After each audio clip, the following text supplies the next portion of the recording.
Hello everyone and welcome to the channel. I'm Emmanuel, I'm a Boeing 737 pilot, and in today's video let's have a look at the brand new Fly the Maddog MD-83 and MD-88 packages. The 83 and 88 are an expansion to the MD-82 package, which you have to have in order to be able to use the other two packages. So, what is new then in the new packages? Well, they are an accurate rendition of the MD-83 and MD-88 variants of the McDonnell Douglas MD-80 family, and differences include the JTD-8D219 engines with its specific and accurate flight dynamics, so a more powerful engine. In the 83, you have additional fuel tanks and the auxiliary fuel pump system for an accurate fuel burning schedule, which enables a greater range that can get you from Europe all the way down to the Canary Islands, for example. The aircraft come with an automatic fuel balance system, the load manager has been updated, and the cockpits have been updated with the specific MD-83 and MD-88 systems, instruments, and switches. So that's the main differences here. The package comes at a price point of €29.75, and if you own the prepared version of the MD-83 and MD-88, then you will get a free update to the Microsoft Flight Simulator version. That is what was the case for me as well. I have owned the previous P3D versions, so I have gotten the free update.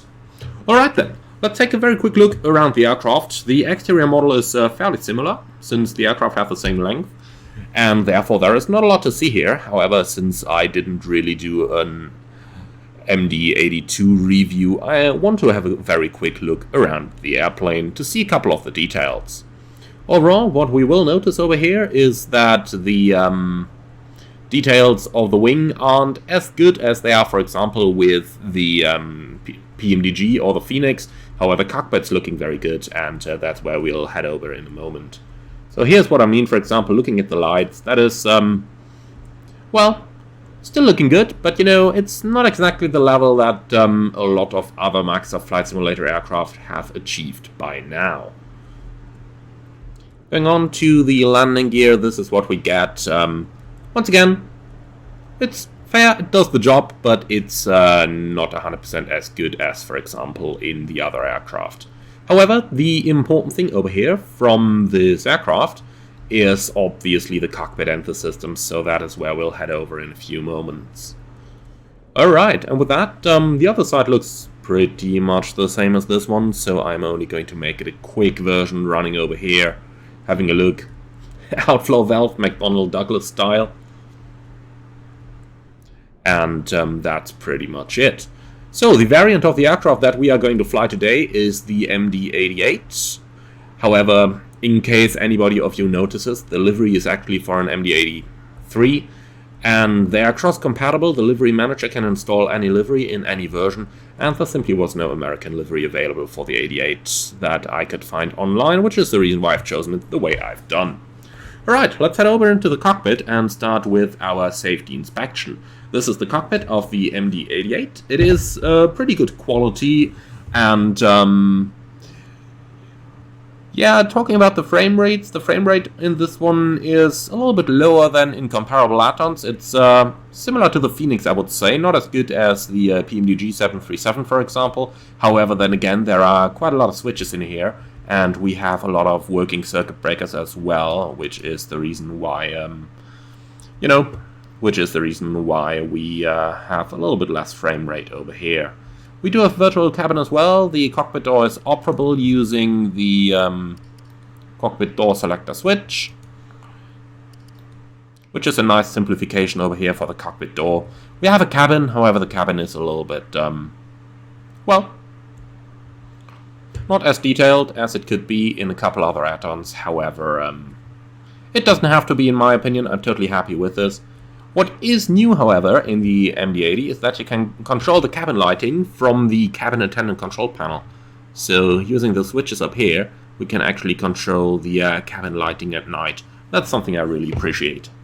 But okay, let's head right back into the cockpit of our MD-88 and then take us flying. We are currently located at the brand new Phoenix Sky Harbor Airport in the USA.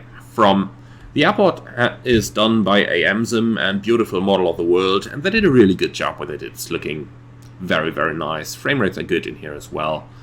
Now, we don't have 3D terminal interiors over here, but in my opinion they are not really needed in an airport like this, because you have these toned windows on the terminals, and well, with the bright sunlight that you have here in most of the day, you wouldn't be able to see much looking inside the terminals anyway.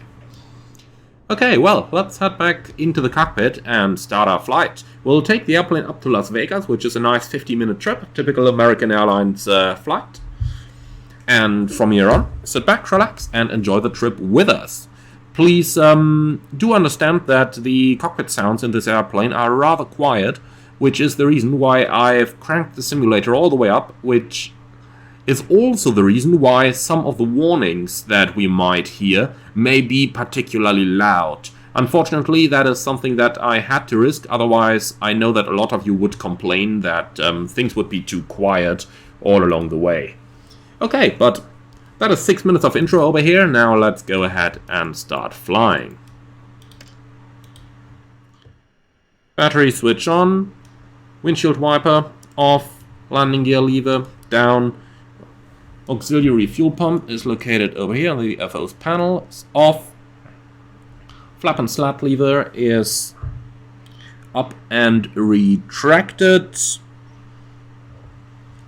And do note, during the stopover with the lever in the up retracted position and hydraulic systems depressurized, the flaps and or slats may be partially extended by gravity. Full retraction may require both hydraulic systems to be pressurized. Okay. The speed brake lever is retracted. Circuit breakers, we had a look at them earlier on. There is nothing extended down here at the moment. Okay, good. Then let's go ahead and request an external power unit. We can do a lot of that stuff through the electronic flight bag that we have available over here. And we'll have a more detailed look into the EFB later on in flight. However, you are going to see a lot of it already during the pre-flight over here. Let's start with the weight and balance. We're going to import our SimBrief flight plan. And here we go, everything's imported. Check the entries. Right, we've got 150 passengers, that's what we wanted. We'll take the bags as they are. For the fuel, we'll take a tiny bit more over here. So, we do want a tiny bit of reserves. Standard fuel on board, 15.7. And we can actually have a quick look into our electronic flight folder, which is where we are going to find the OFP. So, in here, 15.7 is what we need. If we have a quick look into the weather, Las Vegas is reporting very good weather, runways 26 or something the likes in use over there. No reason to take extra fuel. In other words, for the fuel quantity, 15.7 planned. Let's make it 16, so 8,000 per wing. Okay, weight and balance. 8,000 and 8,000. Insert. Okay, nice. Then we can now go to the Aircraft Services tab. And over here, ground services, we want ground power unit. And then we'll start refueling in a moment as well. Autopilot. Okay, that's the ground power unit connected. Air conditioning system not required yet. Then we're going to check the PA system. PA and emergency light test. Now make sure you've got the interphone selected.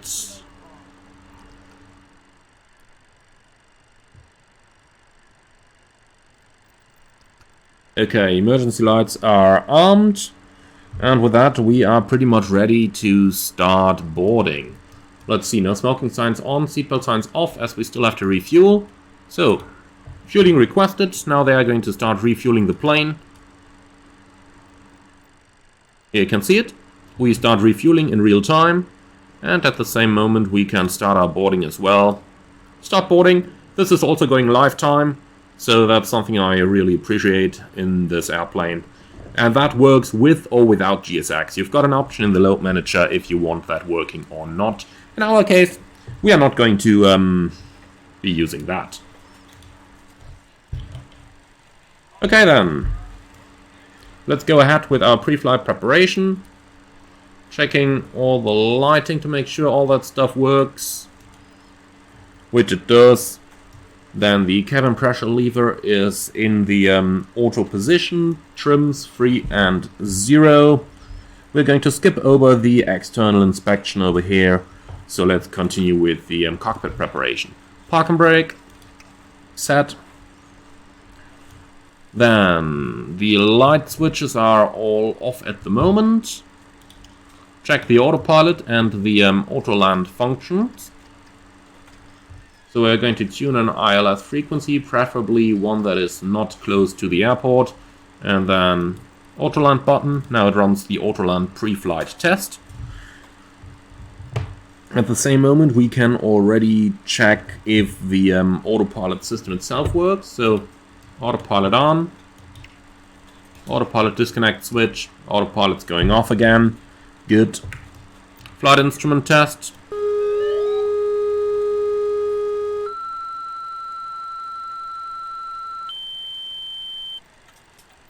Is done. Okay, static air set to normal. We can switch the terrain display on, align the standby horizon. Done. And then weather. At the moment we've got altimeter 3001. Let's go ahead pre-select that. 3001 and 30.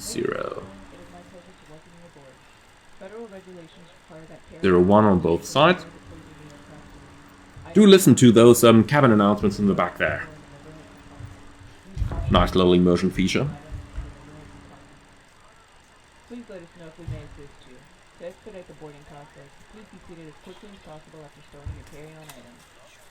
Take a moment to review the safety instruction card on your seatbelt pocket. Passengers seated in rows 25 and 26 are also asked to review the exit row seating requirements. If you are seated in an exit row, you may be required to assist the crew in an evacuation. If you are unwilling or have a condition which would hinder you from performing the functions... Okay, ground service, we can put it on. Then interphone is off. Up here, everything's looking good. Then we go forward to the overhead panel. Voice recorder, quick check here, hold at 5 seconds, and the green light should come on, which it does. Then over here, everything's looking good. We've got the APU power off and the external power on, galley power. You can switch it on for the pre-flight procedure. APU is going to stay off for now. Fuel system is pretty much everything off. And then the start pump is off, fuel heaters off, emergency lights armed. We're going to wait with the seatbelts until fueling is finished. As you can see, refueling is still in progress right now. And then quick check of the pitot heaters to make sure that everything is working.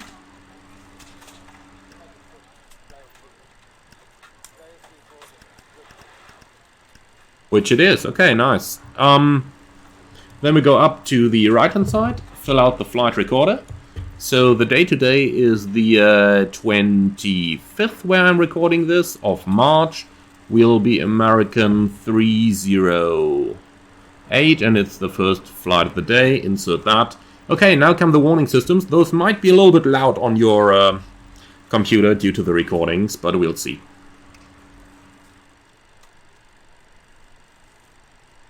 Glide slope. Pull up. Terrain. Terrain. Pull up. Headwind, shear, headwind, shear, headwind, shear. Tailwind, shear, tailwind, shear, tailwind, shear. Okay, NSGet test. Watch the annunciator panel up here, as it is going to show the NSGet inoperative. Now the stall test.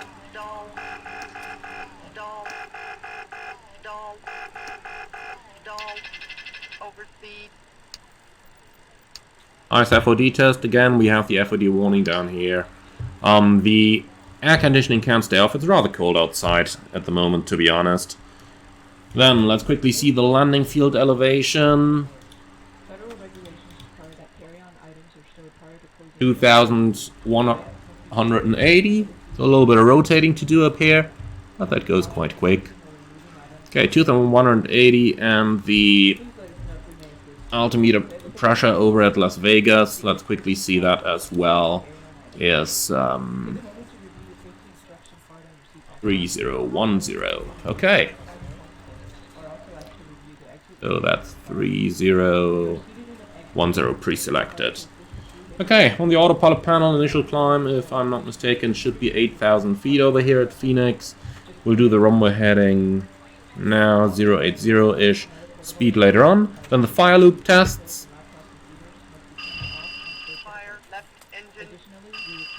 Fire right engine. Fire left engine.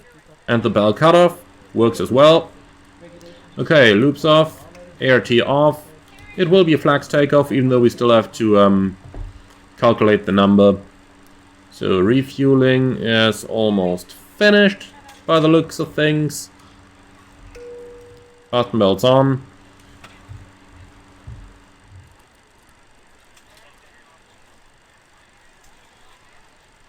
Weather and turbulence is selected. We can get our takeoff data card from the hidden click spot down here. On the thrust lever quadrant, everything is looking good. Manual pressurization works. Transponder. This is an interesting device over here because it has an additional feature. So, first of all, we set the squawk. And then we go over here to the ATC flight ID button. And now we've got to enter our flight ID. So we will be the American Airlines, AAL 308, enter. So this is how ATC sees you. It can't take this from the FMS as other aircraft would, but in this airplane it's coming from the entry you're doing on the transponder there. Okay, radio number 2, guard frequency, radio number 1. I'm just going to tune Honeycomb over here. We don't need any ADFs. Cell call, not in use today. And the data frequency selected on the COM3. Okay, with that we can now go ahead and program the FMS. So, position in it. We are using the GNS position. Routing is going to be KPHX towards Las Vegas. KLAS, we're going to use the company route for that. Departure, select runway 08. Then let's quickly check the route we are going to fly. Here we go, Chile 4 towards India Golf Mike, and thereafter Ishi 2, runway 26 left. Okay, Chile 4, India Golf Mike.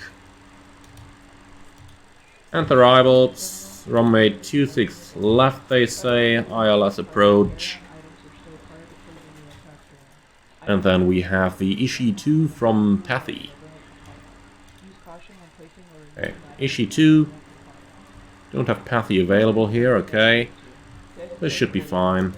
Route. Let's have a quick look at that. Plan mode.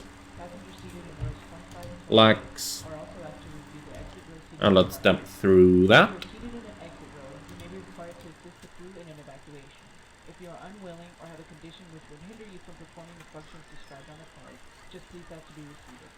Okay, that looks alright to me. And what are those lines we have there? Okay, that's a holding, that's a missed approach. Alright, looks good. Then activate. And don't quite execute that yet. We leave the cost index at 0 because sorry, we'll leave it at default because SimBrief doesn't have cost index data. Reserve fuel 8.2, and for the European friends, yes, this is in pounds, so don't worry, we're not flying with 8.2 tons of reserve fuel here. Zero fuel 115.8. Fuel we set 16, and we're going to use normal schedule. Cruising at flight level 300, which is the planned optimum cruise level as well. Cruise wind, we have 276 at 82, so quite a bit of wind here over the southern United States, but that's quite normal for this time of the year, in March. And then ISA deviation 0. Transition 18,000 is correct. The takeoff page we are going to fill out later, and for the purpose of the simulation we'll just execute this. Normally we would of course do our departure briefing first. Okay, toga button, and then with that we should be pretty much ready. So let's go ahead and continue on the electronic flight back in the performance tab. So we are in KPA checks. The runway is dry, the latest wind at the moment 090 at 4. Temperature is currently 9 degrees centigrade and the altimeter 3002. Okay, departure runway is gonna be 08, flaps optimum 3002, anti-ice off, packs on, calculate. And like that, the plane is now going to give us, it's going to give us the maximum takeoff weight that we can use. And now we can quickly go ahead into the weight and balance over here. And we've got a takeoff weight 139532. 139532. Okay, calculate that once more. Here we go, flap 4.5 and 50 degrees flex. Okay, so assume temperature. That's 50 degrees over here. And then flap 4.5, we're going to dial that in over here. Flaps 4.5, and in the dial flap selector as well. 4.5, okay, very good. So with that, I would say we are pretty much ready. And we can start by reading the cockpit crew checklist. DFDR set, HRS alignment checked, FMS set, emergency lights, test and arm, no smoking, on, windshield any eyes, on, good that we're doing the checklist. Engine sync, off, stall warning tested, air conditioning supply off, position and strobe light, both. Fire protection tested, TRI tested, fuel quantity. We have 15850 on board and 15800 required. Set. Altimeters 3001 reading 1120, set left, set right. Fuel shut off, closed, cabin pressure, auto, cockpit crew checklist complete. So, how's the boarding looking? Okay, boarding is complete. Refueling as well. Right, I would say that's quite good. Now let's go ahead and start up the APU.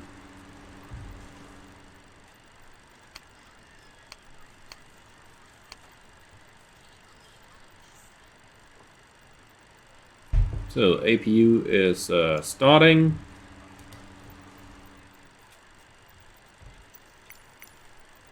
And we can prepare the position for pushback and departure as well.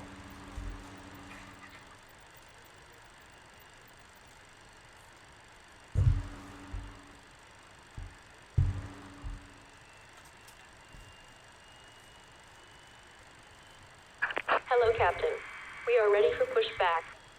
Hello, please confirm all doors and hatches closed, ground equipment removed, and bypass pin is installed. Well, the doors and hatches are closed, but we are still waiting. Okay, they've disconnected the drawbridge, very nice. And yeah, don't comment on my parking skills here. I know we should have been further forward.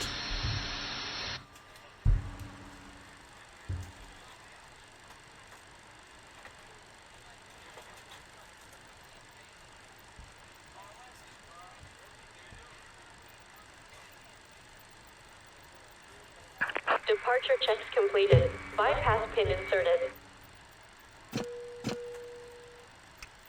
Okay, APU is online. We're gonna disconnect the ground service bus as well, like this. Oh, interesting. Did I just make it into the circuit breakers? No comment on that. Looks like the wall doesn't have a wall definition there. Okay, so GPU can go. We are set up on APU power.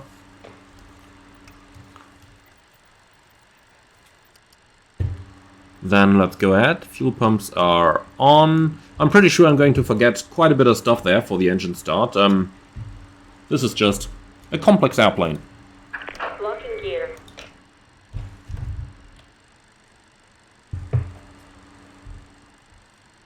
Okay, should be ready to go. Let's read the before start checklist and see what I forgot.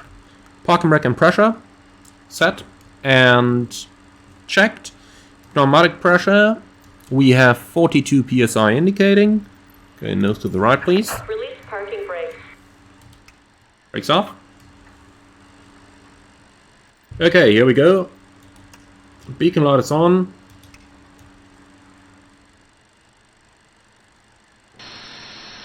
Commencing push. And as you can see, turning on the beacon has removed the chocks as well. Okay, let's continue. Let's do the before start checklist again, because we've been interrupted. Parking brake pressure is off. Pneumatic pressure, 42 psi. Engine ignition set to A. Tank pumps on. Seatbelts on. Anti-collision on. APU norm econ switch is in norm. Then air conditioning supply off. Galley power off. Pneumatic crossfeeds open. Engine start levers in idle. Before start checklist complete. Okay, let's go ahead and start engine number 2, please.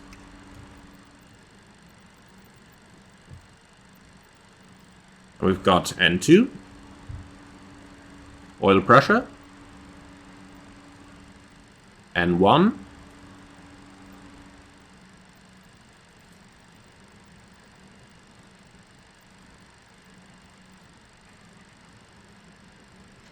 %, fuel on.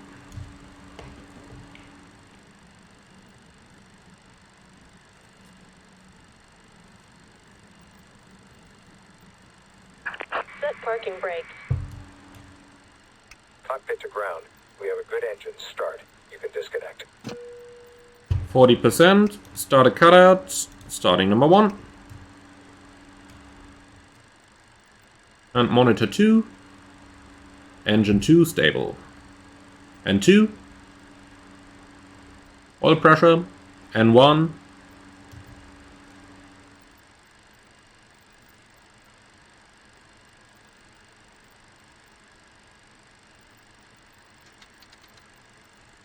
fuel on. Unlocking gear.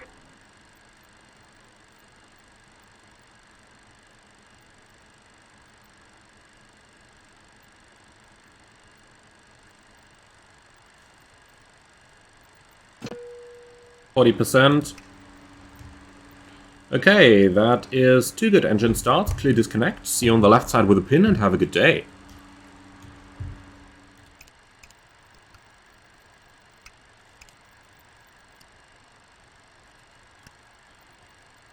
Tow truck disconnected. Bypass pin removed. Ladies and gentlemen, Left is clear. Right is clear. Okay, let's do the flight control check. Full up, full down, neutral, full left, full right, neutral, rudders, full left, full right, neutral. Okay, elevator trim, I forgot about that earlier on.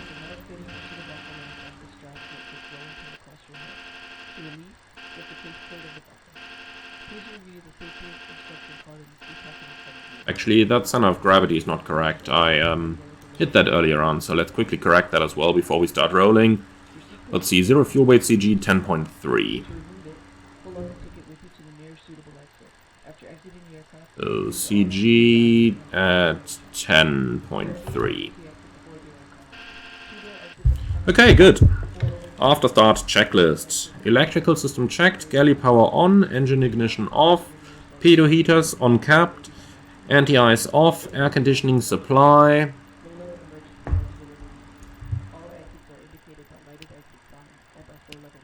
Come on. Okay, air conditioning supply on, door lights out, hydraulic system, I always forget that, it's on and high. Okay, after start checklist complete. Now comes the big question, what is gonna happen when we start taxiing? Okay, brakes off, let's see if we are going to get any warnings. Nope. Okay, we're taxiing.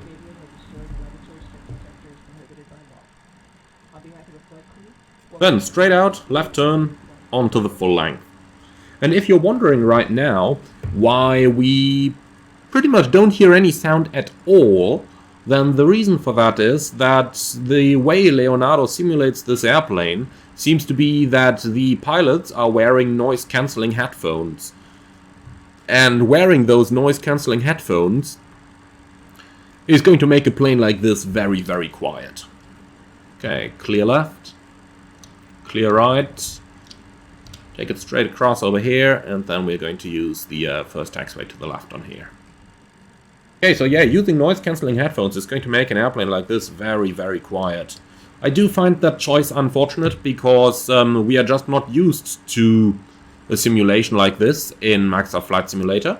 Of course, at this point I might also emphasize that I do not have the ANR headset option selected on in the MSFS settings. So this is indeed the MSFS as it...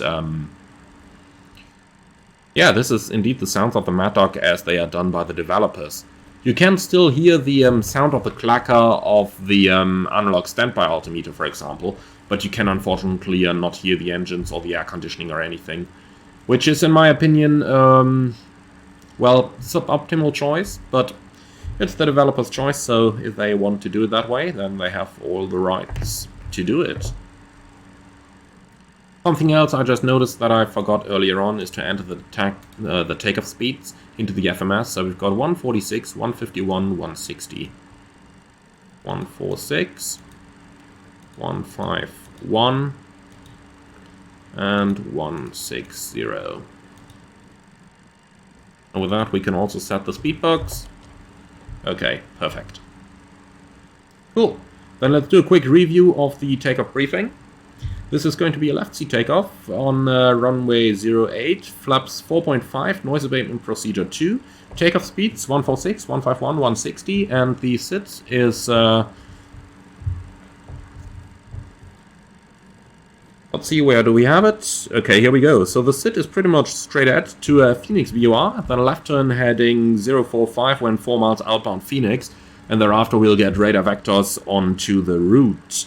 So that's what we're going to do. In other words, we can use nav mode for the initial climb, and thereafter we are going to use heading mode on a heading of 045. Okay, that should be it for the takeoff briefing. Let's do the taxi checklist. ART off, VBOX set, flight guidance system checked, flight controls tested, flaps 4.5. And the extend light is on. Takeoff briefing and data checked. Taxi checklist complete.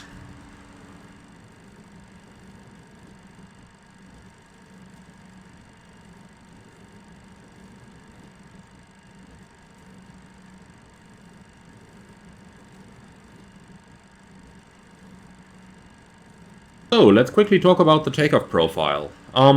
We're going to set 40% N1 manually, and then we turn on the auto throttle. Turning on the auto throttle button is going to set takeoff thrust automatically for us. For the takeoff profile itself, we are going to use nav mode initially, and then once we've completed the outbound turn, we are going to switch towards heading mode, and then we'll vector ourselves onto the route. Apart from that, we're climbing 8,000 feet initially, which should be a good fair 7,000 feet climb, so we don't need to be worried about an early level off here. Takeoff speeds are 146, 151, 160, and for the takeoff profile itself, we're going to retract the flaps. Flaps up once we're above the first buck over there, slats retract once we're above the second speed buck. Oh, like that please. And yeah, that's pretty much going to be it.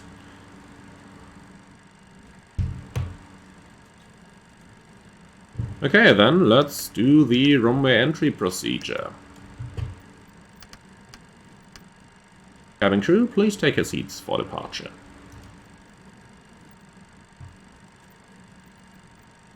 Nav mode is armed, nice. Okay, before takeoff checklist. Trims, 7 units, 0 and 0. Fuel heat off, APU air off. Clear left. Pneumatic crossfeed off, brake temperature checked, engine ignition set to both, and EOAP checked before takeoff checklist complete. Okay, are you ready? I certainly am. timing.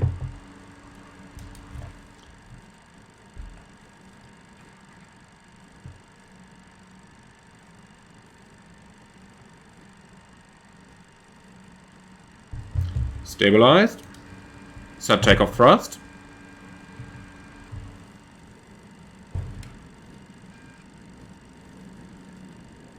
Takeoff thrust set. Correct. Deploy. 80 knots, cross check. Correct.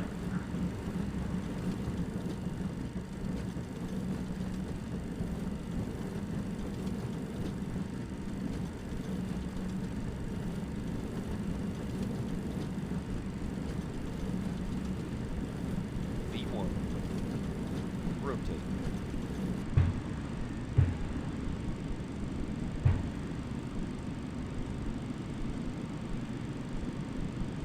Positive rate. Gear up.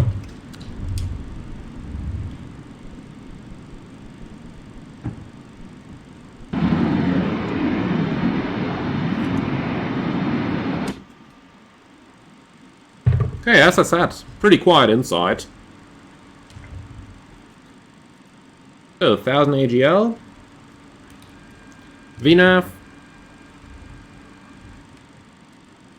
Gonna start pitching down here. Then flaps up. Flap 0.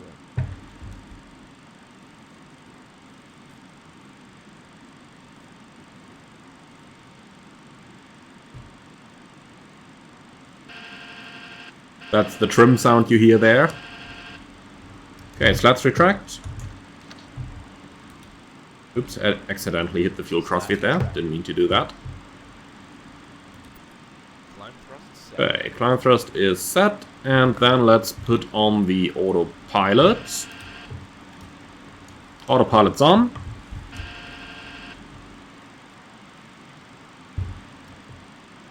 Okay, let's go heading select. And then we'll start maneuvering ourselves towards the flight planned route. Lovely terrain down here. Always like flying in so many different regions of the world. But let's do a little bit of work instead of only chilling, in that we can do the after takeoff checklist.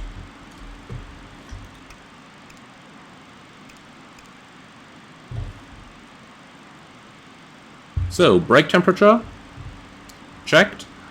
That's down here. Brake temperature checked. Landing gear up, no lights. Flap slats 0 and retracted. Engine ignition off. Fuel tank pumps as required. Altimeters to go. After takeoff checklist complete. So let's climb it all the way up. We're going to 30,000 feet today. Set and pulled out armed. And then we can make our lives easy. Direct to zipper. Insert, execute, then nav is available. Nav.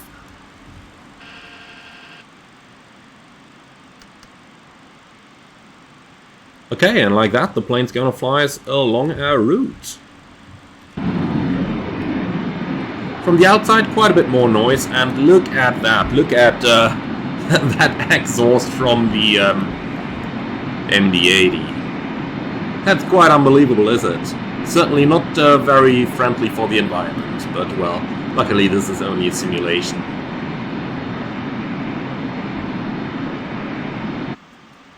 Okay, let's go right back inside, and it's really, really quiet in here, is it? But not a lot we can do about that. Unfortunately, I have to say, but it is what it is.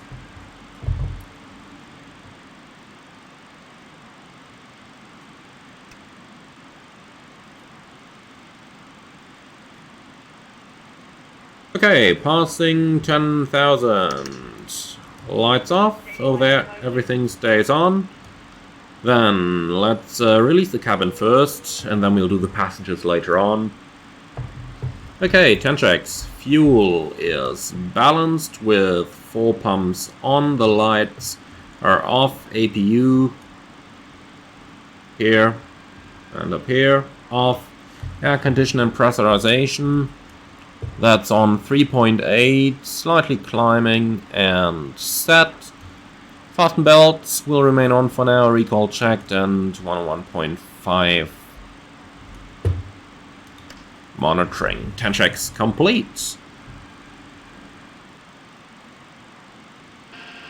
Alright, and with that, we are now pretty much ready to settle in for the flight. It's going to be a pretty quick one over to Las Vegas. However, en route, I'm going to show you a couple things about the MD-88. So, first of all, MD-88. I can actually say that, because, for example, MD-82 or MD-83 are officially registered as McDonnell Douglas DC-9-82 or DC-9-83, and the 88 is the only one that actually has the official type name, McDonnell Douglas MD-88. So that's the first thing there. Then let's quickly talk about a couple of the different options that we have available with this airplane. So first of all, we might want to start with the electronic flight bag, and then later on let's have a look into the livery manager as well. So if we have a look into that, as said, we're going to do the livery manager a little bit later, but this is what it would look like. But we're going to start with the electronic flight bag, actually. And what do we have available in here? Well, we can start with a little setup, but over here, the only thing we can do is put it into flight mode, and we actually should, because the thing is burning battery as we're running it. So if you plan to fly an entire flight, or an entire day, you want to make careful use of the flight mode, or even turn it off. If you keep the home button pressed for a little while, the thing is going to switch itself off. So that way you need to manage the battery of your EFB here. Also, if you click on the button below, you should be able to show and remove it, but I don't know why that's not working at the moment. Maybe they changed it ever since I had my last look at it. I wouldn't be surprised if that was the case. Okay, so let's turn it back on again. Once again, we hold the home button of the iPad, and that brings us into the main screen. The performance app we already had a look at. I showed you how to calculate your takeoff data, and then down here we also have the landing data screen where we can get our landing data, but you'll see that later on in the flight. Then we have the weight and balance tab, which is fairly simple. We've got a forward passenger area and an aft passenger area. Both combined gives us total passengers, and the same goes for the cargo compartments, for our fuel. And down here we have the SimBrief OFP input, which basically uplinks what we had in our SimBrief OFP. Note that, however, the EFB is not able to connect to the internet, so you've got to set this up with the SimBrief downloader so that you have these files locally on your computer. Because otherwise, you're not going to get any SimBrief input there. So you have to have the files locally, similar to PMDG, because this EFB is not connected to the internet. Same for the electronic flight folder. Over here we can import SimBrief OFP and import the OFP. And like that we get all the lovely OFP data that we are fairly familiar with already. Then going on, we have the electronic aircraft tech log. And this is something that we should actually check before each flight. I didn't do it today because I just had a look in the load manager already. And looking into the EFB, we got things like hill items, we got the airplane's history, we can report new malfunctions, and so on. And the funny thing is, over here, for example, if you break the APU, the thing is actually going to put an inoperative placard up here on the APU. So that's quite cool. That's something that I haven't seen in any other add-on in flight simulation yet. Alright, so that's the aircraft's tech log. Then we can go on. We've got the document folder. In here we've got, for example, the normal checklists. We've got... Oops. Sorry. We've got the normal checklists, we've got the abnormals, for example. If we had an all pressure low, could click on here and it would bring us right to the non-normal checklist. Finally, we have aircraft services. Over here we can control... Oops. Over here we can control stuff like the doors. We can start our refueling. We can do de-icing on different fluid types, etc. And we're able to perform some maintenance here on stuff that might not be working. Alright, the background of the EFB is interchangeable, so the American Airlines logo you see up here is what we have in the American Airlines livery. However, if we fly different livery, for example, if you take the Delta livery, you'll have a Delta background. That's quite cool. What it does not have is Navigraph charts, because as said, it can't connect to the internet, so we don't have Navigraph charts available in here, but everything is going through the offline data. At the same point in time, we can have a look into the livery manager already, because the livery manager gives us a couple more options up here. So, up here we can see it's currently connected to the airplane. We are currently in the MD-88. We have a current IRAC cycle installed. And over here we have the livery manager. Over there you can easily add or remove liveries that you've downloaded from external sources. And we've also got a little bit of stuff here like measurement units for the load manager. We can change the panel state between several different states. And we can also select the avatars for the pilots in the cockpit. So for example, I've selected the female pilot option on the right hand seat, and so I've also ticked that visible in the cockpit down here, and like that we've got the our friendly first officer in our cockpit. You could do the same, for example, on the left seat. However, that is only recommendable if you want to fly from the first officer's seat, because you are simply going to block yourself off the your own view if you have a pilot selected there on the seat where you're actually sitting inside the simulator. Going on from here, we have the load manager. That's pretty similar to what I showed you in the EFB already. And then we've got the maintenance pages. Over here we can do our weekly checks, service checks, APU overhaul, replace brakes, and so on. Then going further down, we have our aircraft configuration options. So for example, if we select the airplane that we are currently flying, then down here we can do a lot of changes. We're approaching a cleared altitude. Let's reduce vertical speed a bit here. So plus 1000, vertical speed is engaged, and altitude armed. That is quite an important thing here. I'll show you in the load manager in a few moments why. So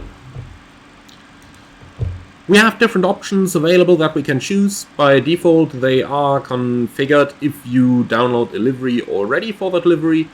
And in our case, for example, we downloaded an American livery, so this should be accurate to the American Airlines MD-80 series. Now, if we take this a little bit further, we have options here like tail style, flat or cone, whatever you prefer. Then cockpit units is currently set to pounds and inches. PFD style, we can choose if we want to have the wing bar flight director style here, or if we want to have the crossbar flight director style, depending on what we prefer. And then we can go on and have a look at a lot of the different other options. Like for example, we can remove the HOTAS indicator from the cockpit. That's the one we have on the FO side over here, which indicates the true airspeed and the static air temperature. And so on, and so on, and so on. One option that's interesting here is the auto arm option. That's that one. That is not installed in the airplane that we're currently flying. And what this means is that whenever we change the vertical mode in a climb or in a descent, in order for the airplane to actually capture the pre-selected altitude, like this, if I select 290, in order for the plane to capture it, I need to pull it out. And then you can see the 290 is armed on the FMA over here. So, like that. You need to cross-check if that is armed, otherwise your airplane is just going to go right through the altitude. You've got an option for automatic arming of the altitude here, which is fine, but if you don't have that installed in the livery that you're flying, you might very well encounter some issues with it. Okay, apart from that, we have the options over here. We can set some more general options, like we can tune the cockpit lighting, we can select if we want to enable those failures and maintenance system, if the autopilot disconnects when we're moving the controls, and so on, and so on, and so on. So that's a lot of stuff that we can do over there that at this moment I have not enabled. Okay, finally we can select the intermittent time between failures. So for example, of a light failure we have one in like every 750 hours. Serious failure, one every 1,000 flight hours, and dangerous failures, one every, what's that, 1,700 hours maybe? So that just sets the probability. Down here in the lowest tab you can do your activation, so over there you insert your license codes and so on. Obviously, I'm not going to show you that. Okay, so that's a look at the livery manager in the Fly the Maddog.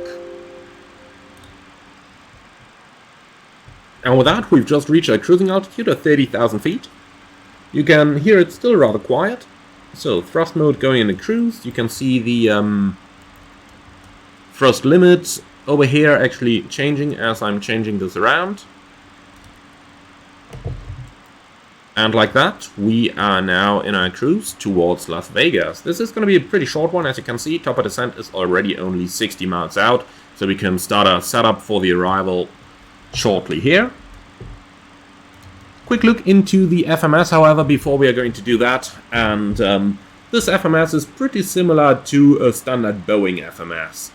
Do note, you have two different FMS types available as a company option. And this is, to my knowledge, the only airliner simulation that actually offers different FMSs as an option.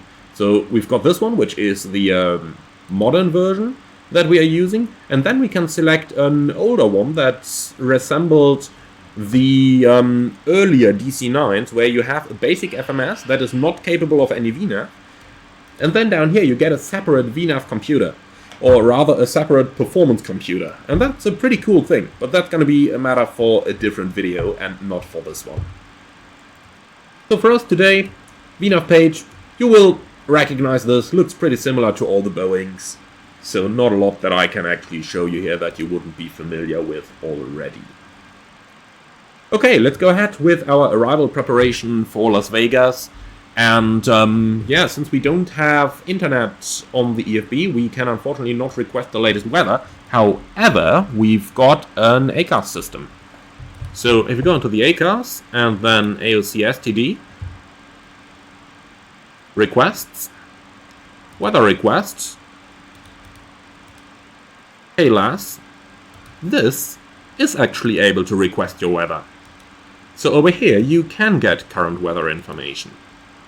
So received messages, takes a little while. Here we go, weather report received.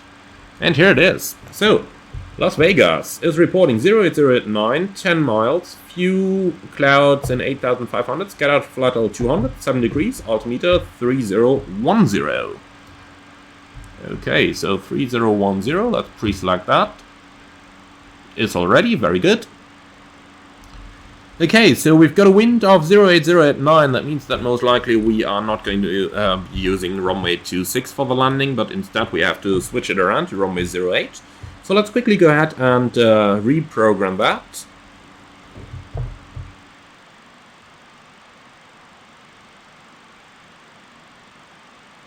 And for that we need to bring up our Navigraph charts. Unfortunately the only thing that we don't have available inside the virtual cockpit. But here we go with the approach charts.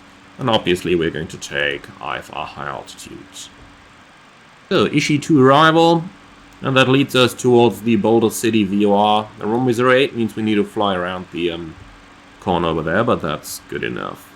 Let's see, there is no runway restriction on this arrival, so we are probably going to be using it anyway. So, then let's see, Las Vegas, approach charts, and we've got runway 08 that we could use. What do we have at all at Las Vegas? With a wind from 080, obviously runway 08 or runway 01. And I bet it's probably going to be runway 01 then, so an ILS runway 01 left. And Boulder City is quite off that, so we might be about getting radar vectors somewhere over here, as far as I can see. Let's have a quick look into the procedures that we have available. Runway 1 left, coming from down here over Paddy. Well, actually we got something here, which is the Russell 3 arrival. We might be using that. Let's see, arrival.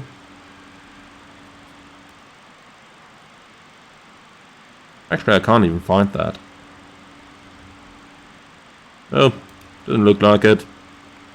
That look like it? No, not really. Okay, we're gonna stick with the star that we are currently using. And then we'll use radar vectors to get ourselves over. So ILS 1 left. Menu, FMS, arrival. ILS 1 left. We're not gonna take any transition. Thank you very much. Then we can quickly check out our chart to make sure that everything we have selected actually resembles what we are going to fly. So, Ishi 2 arrival, we've got Paddy at 250 knots and 14,000 feet, which is what we have in here. From thereafter to Ishi and then Boulder City. And thereafter we'll vector ourselves for the ILS 1 left. And in here, what do we have?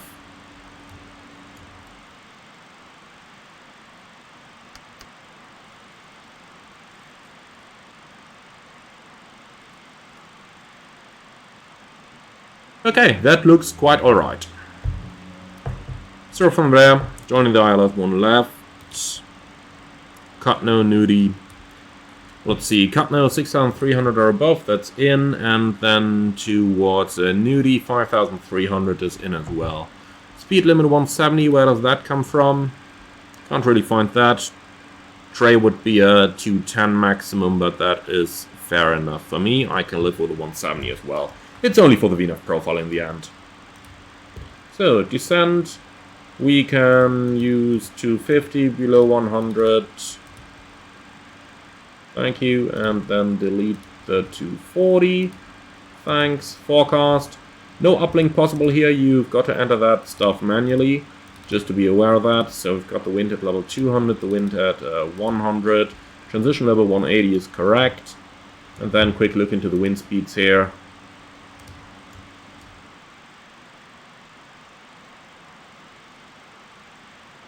.273 at 46. 273 at 46, and at 10,000 we've got the wind 301 at 11.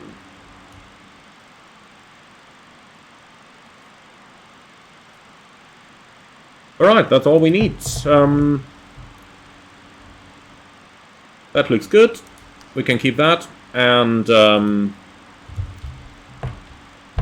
we can just do the frequencies and courses, and then we're ready to go. So we've got 110.1, and 014 is our course.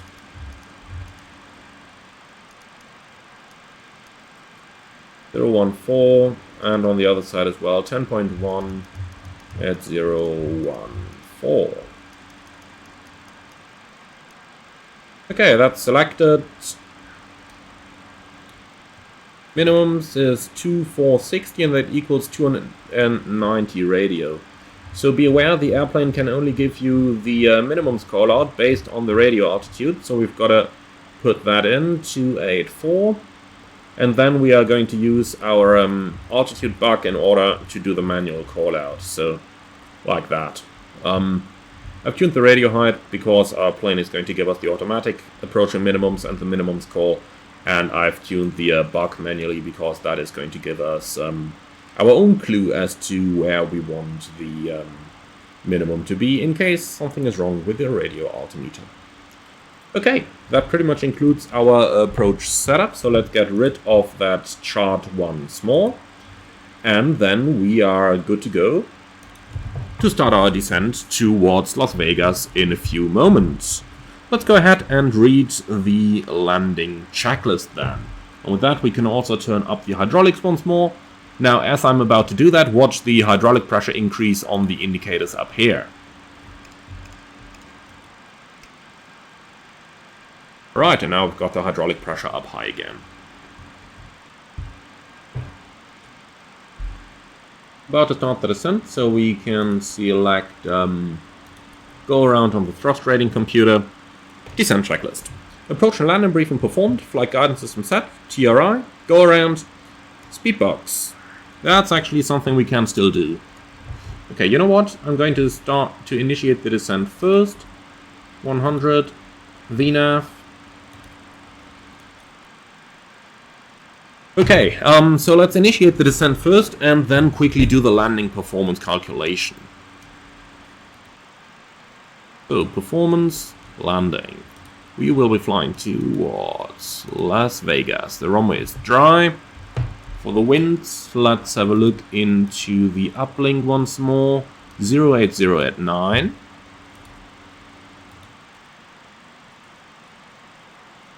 Temperature, 7. The altimeter 3010. Okay, landing runway 1 left, flap setting 28, reverse yes, auto brake, let's calculate something at least. That's fair enough for me. Okay, we've left our cruising altitude. So, quick mathematics here, 12.5 on the arrival. Plus 15.8, so that is 128.3.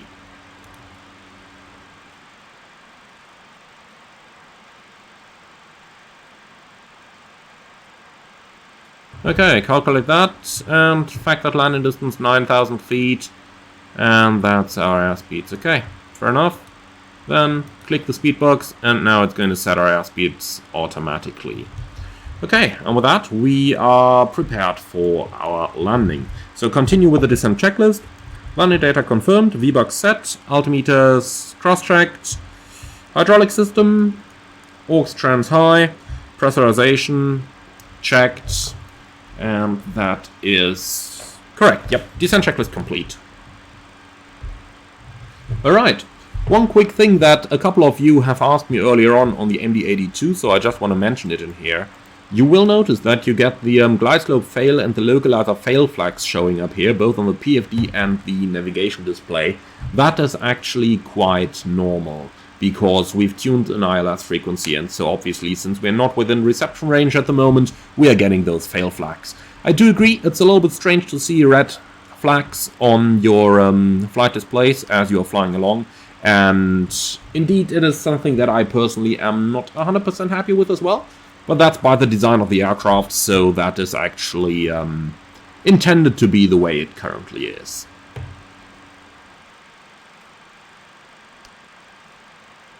Cool feature as well, by the way, if you do a left or right mouse click on the navigation display, you can switch between the different modes. So normally the selector would be here on the side, which is a little bit hard to reach. And for that reason, you can change it around. So that's a pretty cool feature. Also, as we're just looking at the TCAS display, we can switch this around to below mode. And we can also change the range over here, range 15. So now we can see everything within 15 miles on a below TCAS. And yes, the navigation display in the plane in here is not capable of showing you TCAS data. That is coming only from the modified VSI over there. So that's actually how the thing works.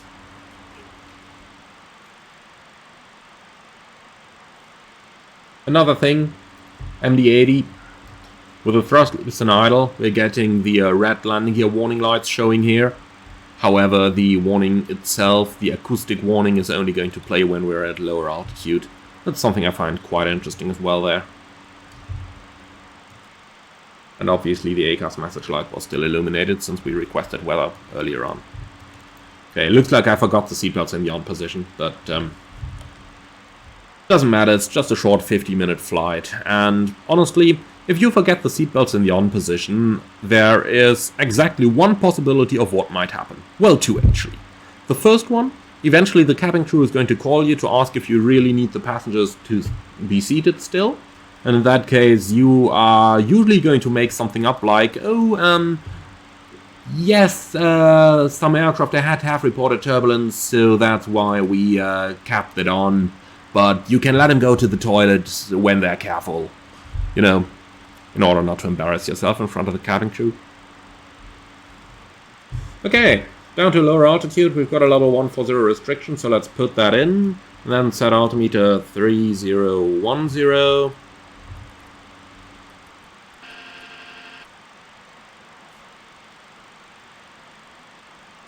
Okay, 3010, passing 20,100, descending 14,000.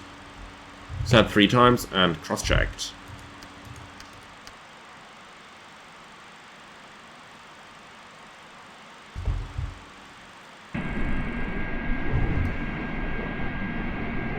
It is somewhat strange that it is so incredibly quiet within the cockpit, isn't it? But believe me, when you are wearing an A&R headset in real life, then it can just about be that quiet. So that is, as said, it's not a bug, it's a feature. Even though one that I'm personally not so 100% happy with that they made this design decision. I mean, it would have been nice to have at least an option for it, but, well, we didn't get that, so, it is what it is.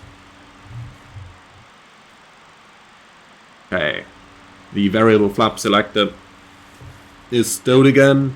And for those of you who are not aware and who are wondering what I'm doing here, and why we had such a strange flap setting of 4.5 for the takeoff, the MD-80 series actually has a variable flap takeoff system. So if you look at the lever positions up here, basically from up to 0 is going to extend only the leading edge devices, and then from between 0 and 11, and then 15 to 25, you can basically dial in any flap position in between that.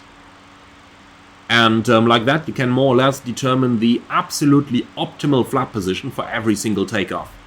So that's quite a cool system. Unfortunately, it does require a little bit more maintenance, which is the reason why airplane manufacturers have turned away from that kind of system. And then, of course, we have our 2 landing flap settings over here, which are the 28 and the 40 setting.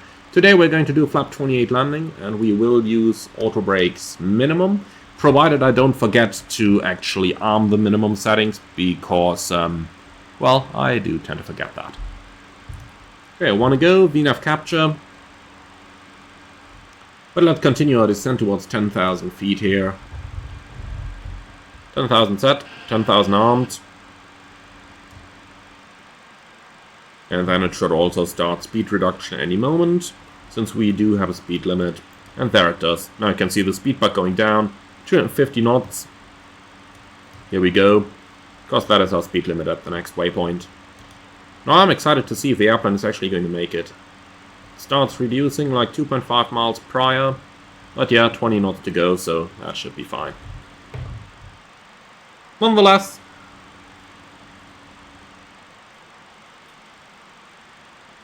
overall, I have to say that the system simulation in the MD-80 is one of the best that we have available in Flight Simulator. Now, in this particular video, I cannot really even tell you, or rather show you, the whole complexity of the system simulation in this airplane. So every one of those switches works, and to my knowledge, they all do exactly what they do on the real airplane. Now, the MD-80 systems, to be honest, are rather simple compared to an A320, for example. But on the other hand side, the airplane is very well capable of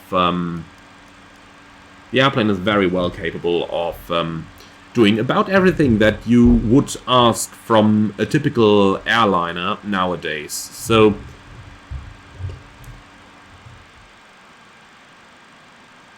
I find it pretty hard to actually find the right words for this. The systems simply do what they're meant to do. They are a full 10 out of 10.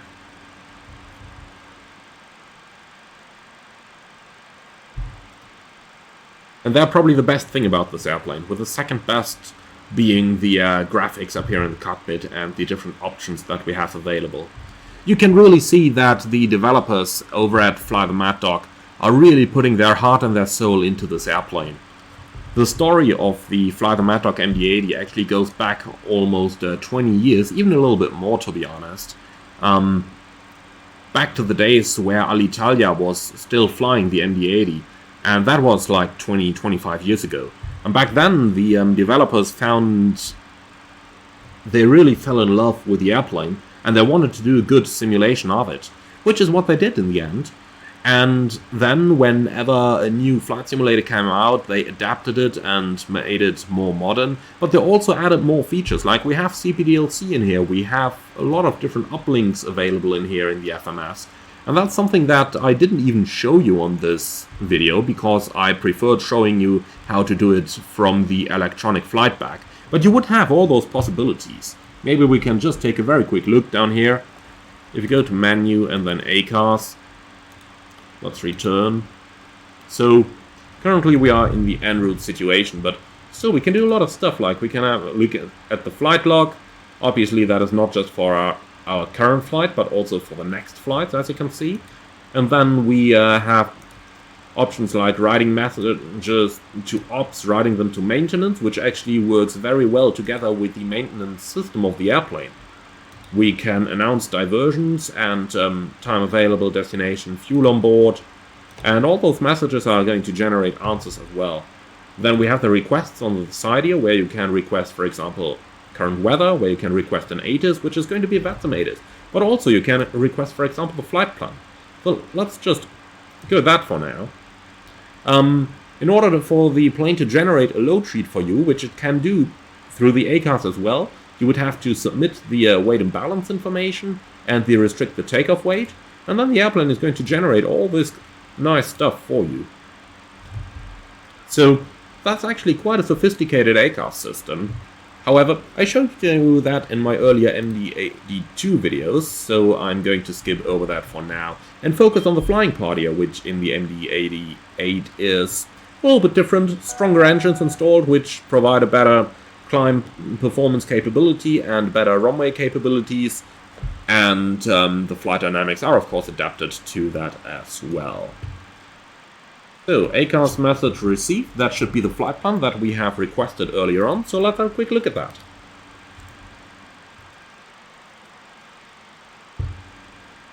Well, or not. Actually, hold on, I'm in the CPDLC window. Here's where we want to go. Okay, here we go, flight plan.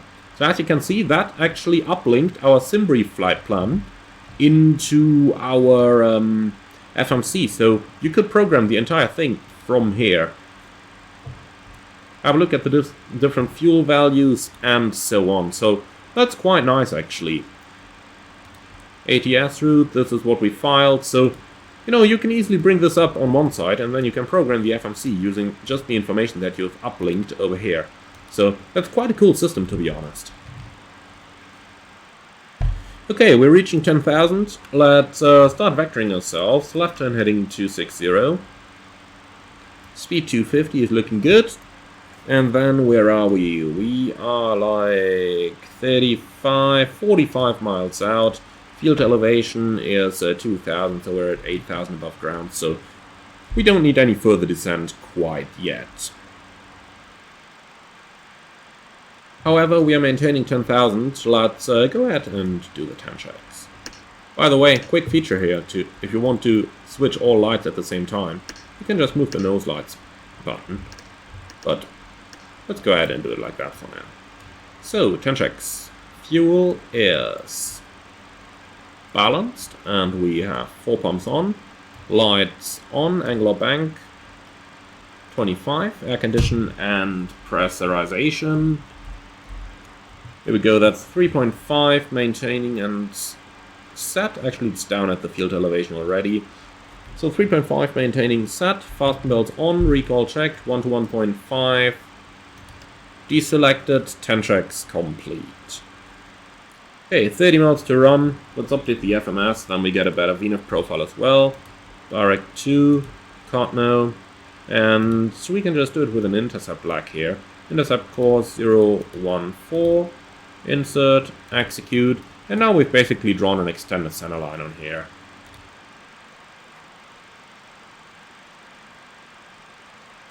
Alright. So let's go ahead and resume the descent. By the way, as we're just about seeing it, we're flying through a couple of clouds up here. And look at that, we're actually picking up a little bit of ice here along the window. So that might be a good indication for us to turn on the engine anti-ice system as well. So ignition on, and then engine anti-ice on. Okay, that's engine anti-ice on indicated up here. Very good. That's really nice surprise here to have the icing effect building up on the edges of the windows. But notice how they are only building up on the edges there. That's a really nice way of showing all this.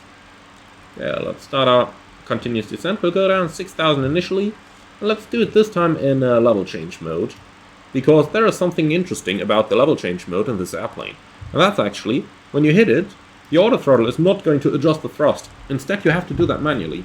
So I'm just moving my hardware thrust levers now. Now that they're in idle, the airplane is going to start descending while maintaining the speed profile that we have previously put in. But that's quite a nice way of how to do that, because in level change you actually need to change the throttles manually in this airplane. Okay, let's go ahead and do the approach checklists.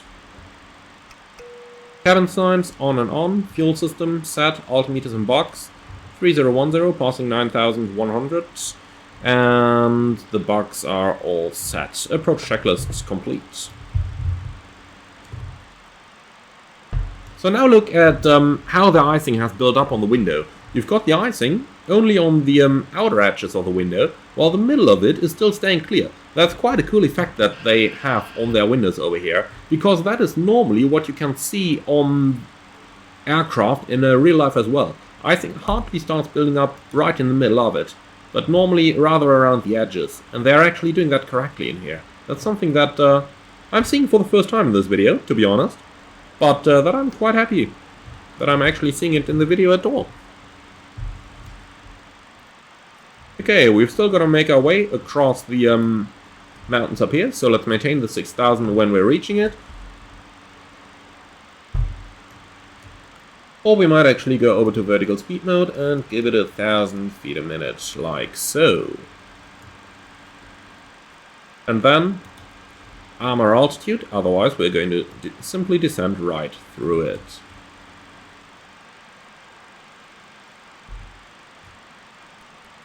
I really like all those hidden features that you can find in the airplane. I'm really seeing that stuff with the icing on the windshield for the very first time here at the moment. And it is, however, something that totally matches in line with how I got to know the Maddog. So they're really investing a lot of time into getting that stuff right. And they're putting a lot of time and effort into those smaller features up here. So very well done.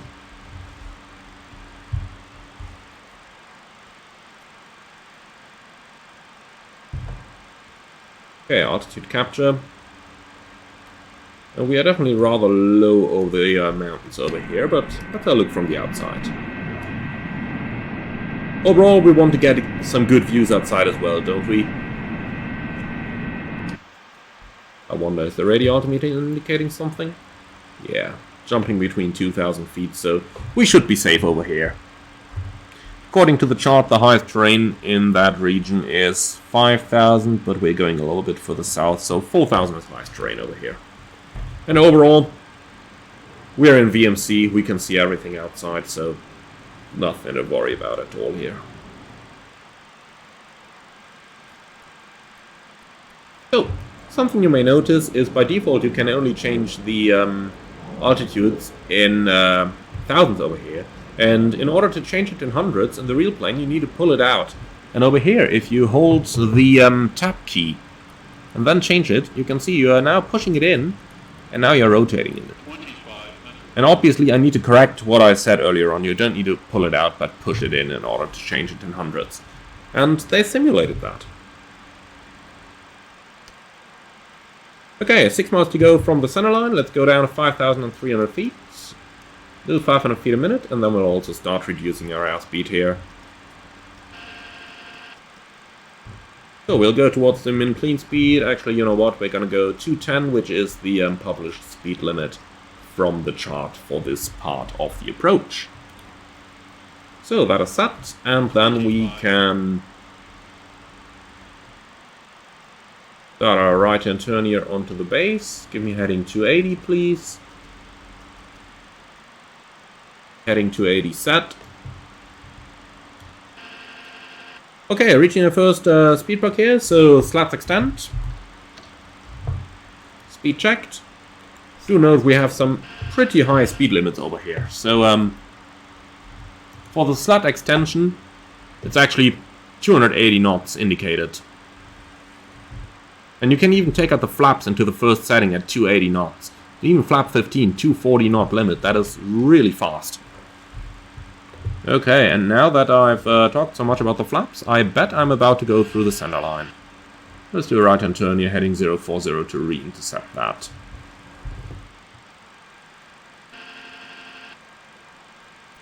Warlock armed, localizer capture, and here we go through the center line. As I told you, I probably came in a little bit fast, so my apologies. Or not a little bit fast, but a little bit distracted, let's put it that way. Okay then, speed back 180, the ice is slowly melting away, nice.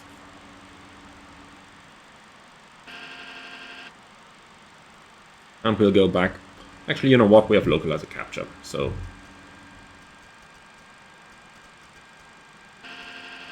From a heading 014 set. Glide slope alive.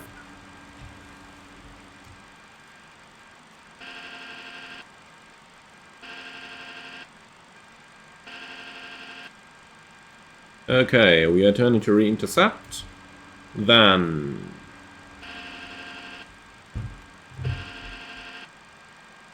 ILS armed. Stabilizer motion.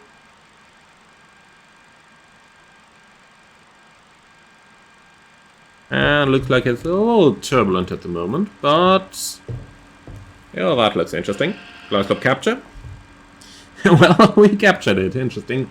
Interesting, but we captured it. Normally this works quite a bit better. Stabilizer motion.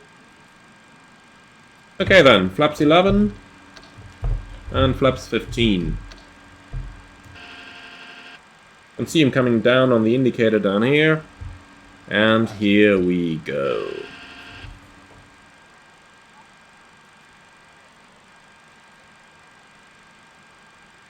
Okay, speed back 160.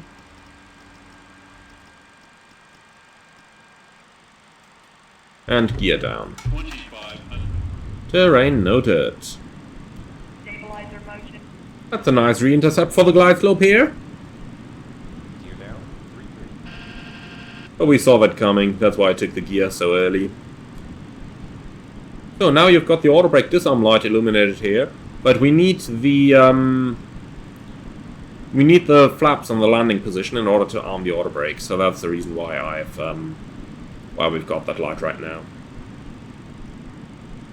Coming in a little bit fast. I should actually have taken the gear down as I intercepted the glide slope. That's the reason why we're coming in so fast. Glide slope. Okay, now it's flying itself nicely through the glide. Well, that is the point where I'm gonna switch that autopilot off. Glide slope. Yeah, Glide slope. cancel please.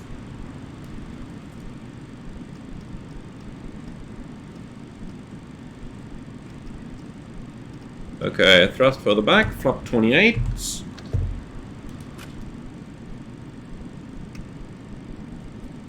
Once the flaps are out, we can arm the auto brake. Flaps 28. And landing checks. Ignition both, gear down, flaps 28, and auto brake. 500. Armed, landing checks complete.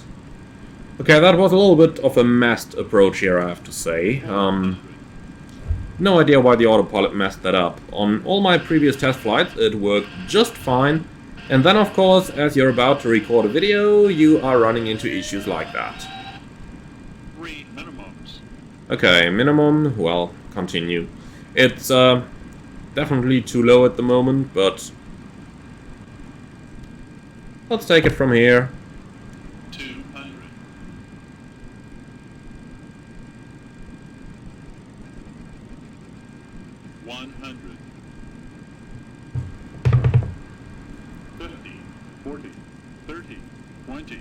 10. Okay, we are done. Speed brake up. Thrust reverse normal.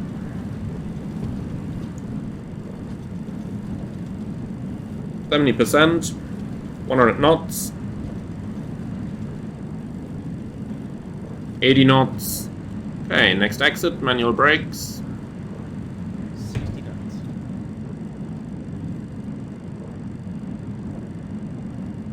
And auto brakes off.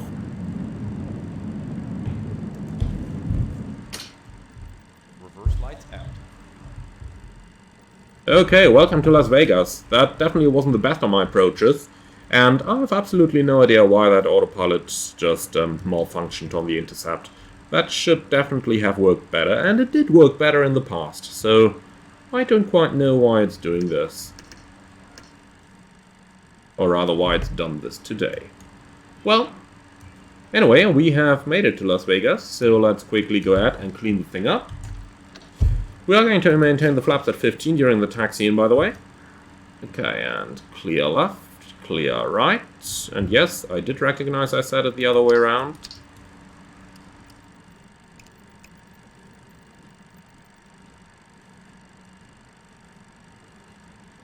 Okay, and then we'll go straight to the gate. So, let's quickly read the after landing checklist.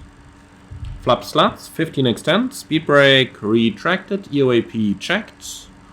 Slightly to the left here, sorry for that taxi. That's really where you would need your pilot monitoring. So, engine ignition off, pitot and static heaters off, anti-ice off, radar off, after landing checklist complete. APU is starting up, nice. And then we'll take the next available gate on the right hand side here.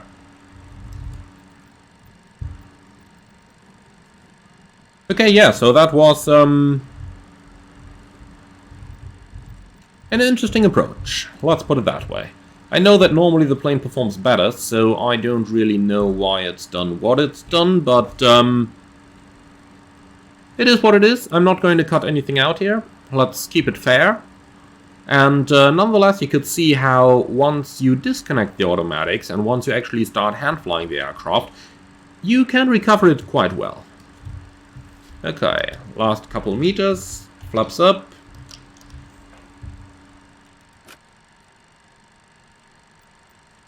Obviously a guidance system would have been nice, but we don't have any over here.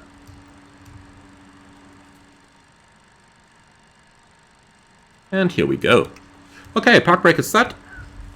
We have the APU generators available, so let's go ahead and shut the airplane down. Engine spooling down nicely. On pump stays on for the APU.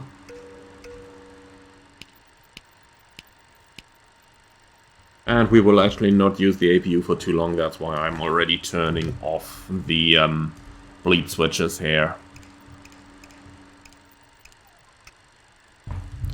Okay, let's do the shutdown checklist and see what I forgot.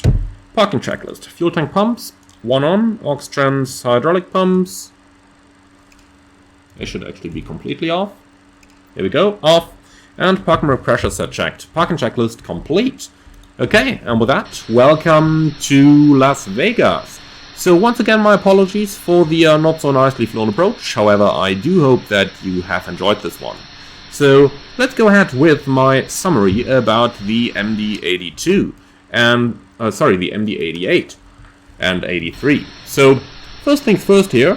It comes at a price point of 30 euros. However, you need to have the MD-82 already, which comes at like 90 bucks. So in order to get the 88 and the 83, you have to have quite an expensive airplane. Most of the systems are coming from the MD-82, so the stuff that's new is the stronger engine on the 88, the new fuel pumps on the 83, and the fuel balancing system, as well as the respective cockpit differences.